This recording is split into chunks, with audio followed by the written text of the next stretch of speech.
Hello classy people, this is Josh the Top Hat Gamer, and this week I'm reviewing Xcom 2. I didn't really think much of slower paced tactical strategy games before I played 2012's Xcom Enemy Unknown, but since then I've looked at the genre quite fondly.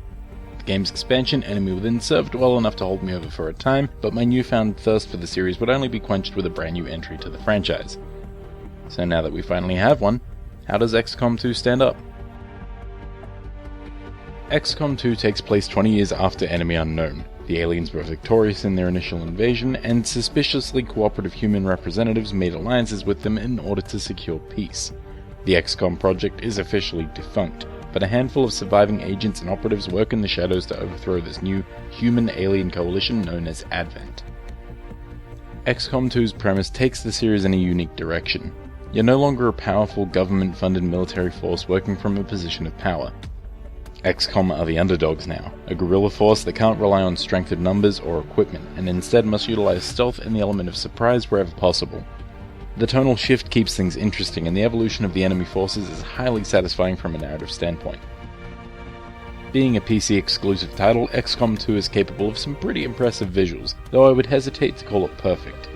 Animations and effects are far more impressive than in the previous game, but even though nothing ever seems too graphically intensive, there are moments when the game's frame rate starts to chug, and animations or entire models fail to appear properly. A few visual hiccups aside, the slightly exaggerated art style gives the game an enjoyable look, and the enemy designs in particular are often horrifying and grotesque, which is a step up from a lot of the more tame designs from Enemy Unknown. The sound design, on the other hand, doesn't appear to have changed much from the previous game, and that's fine. Enemy Unknown's music and sound effects were great and served their purpose well. Xcom 2's audio is at its finest when you can hear unseen aliens, but you can tell what type they are by the unique sounds they make, just like in the previous game.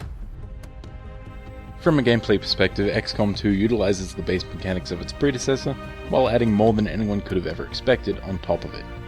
For those of you who are unfamiliar, Xcom 2's signature turn-based tactical gameplay pits your team of 4 to 6 soldiers against varied assortments of alien enemies. You must maneuver your forces around various battlefields, completing objectives and neutralizing enemy assailants, all while contending with the game's ruthless RNG systems. Outside of battle, you have to manage your base's facilities while simultaneously monitoring alien activity and other special events. A lot of the base gameplay works about the same as it did in the previous game. You need to build power generators, workshops, and comm units to progress and stay ahead of your extraterrestrial foes, but unlike Enemy Unknown, you don't really need to worry about the layout too much. It's definitely more streamlined, and as someone who didn't really care for the base building mechanics of the first game, I prefer the new focus on the action in the field. Unlike the base building, there are a few new mechanics that will alter how you approach combat situations this time around. The majority of missions in Xcom 2, for example, start your crew off concealed, meaning that your opponents will be unaware of your presence until you reveal yourself or they spot you. This new phase of battle allows you to set your team up to ambush enemies before they even know what hit them. Wiping out a group of Advent soldiers before they even have a chance to react is unreasonably satisfying. You're also given access to new class skills, as well as some minor tweaks to change how classes work. Snipers, for instance, no longer need to switch between their rifle and their pistol, and have many more pistol-based skills for close encounters.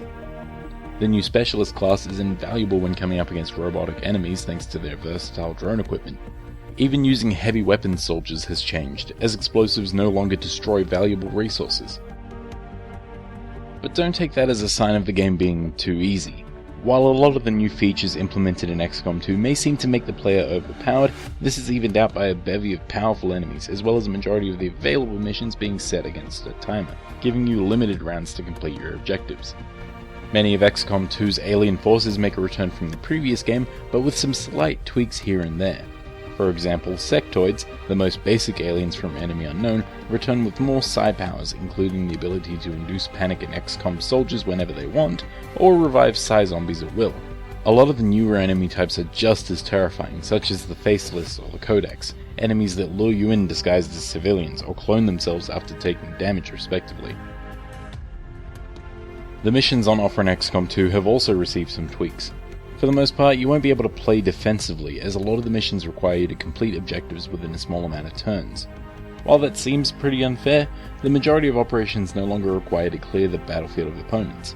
You're 100% able to evac once your job is finished, which sometimes means dragging wounded allies through the streets while dodging enemy fire. The new approach to mission designs keeps the tension high and makes for a number of memorable moments.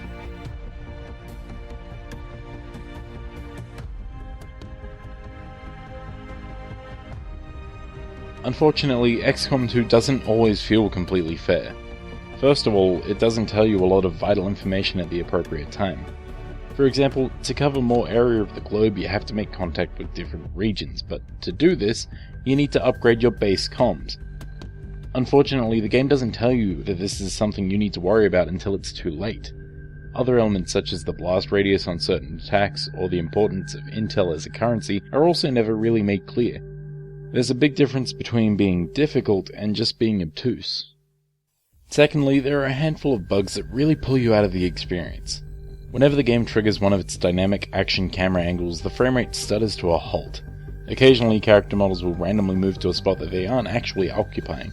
Probably the worst bug I ran into caused enemies to stop in their tracks and just watch me for the remainder of the mission, causing me to have to reboot the game to fix it. As I said, these are only a handful of bugs, but they're about as noticeable as they get. Aside from XCOM 2's occasional poor conveyance and a few bugs here and there, it is a thoroughly enjoyable, if tense, experience. It's a game made up of plenty of memorable, personal moments thanks in part to your highly customizable crew and the high level of randomness that comes with the use of random number generation.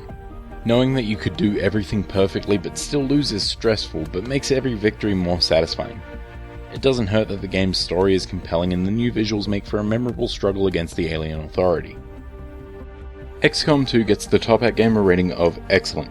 XCOM 2 can be a harsh, unfair mistress, but that helps to make your victories so much sweeter. The tactical gameplay is satisfying, allowing for multiple different approaches to most situations, and the new gameplay features and tweaks make every class feel useful. Plus, every mission feels special. It's a shame that there are a number of bugs and performance issues, but I can easily look past them when the rest of the game feels so good to play.